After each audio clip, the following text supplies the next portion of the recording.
Do you have patterns of anxious thinking that you can't seem to shake? Or maybe just anxious thoughts that come and go every now and then?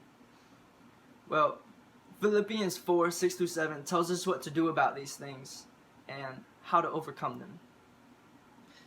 Do not be anxious about anything, but in every situation, by prayer and petition, with thanksgiving, present your requests to God.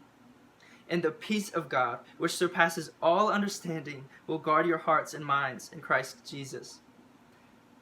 Anxious thinking is simply when you are worried or uneasy about a situation because you're uncertain of the outcome. This happens all too often, and although it happens often, it doesn't mean it's normal. It doesn't mean it is what we are called to live with the rest of our lives.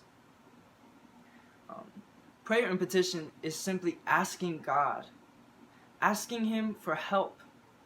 It's humbling ourselves before our God, who knows more than we know, who is greater than we are, stronger than we are.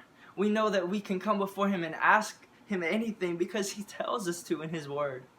He tells us to cast Psalms 55:22. Cast your cares on the Lord, and He will sustain you. He will never let the righteous be shaken. 1 Peter 5:6-7. Humble yourselves under God's mighty hand, so that in due time He may exalt you. Cast all your anxiety on Him, because He cares for you. Because He cares for you, we can cast all of our anxiety on Him. He wants us to, because He can hold the burden. It is so hard for us to hold the burden on ourselves because it's not meant to be there. It's meant to be cast upon Him.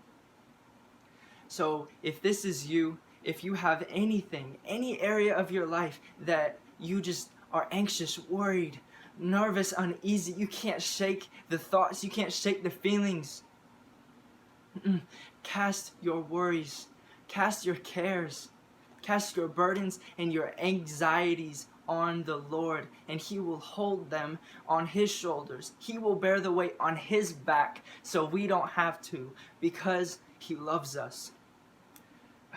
So I encourage you, go back to the verses, search through the scriptures, and find the verses, those quick verses I mentioned. Pray over them, proclaim them, sow these words into your heart and minds so that you will be renewed and have the mind of Christ.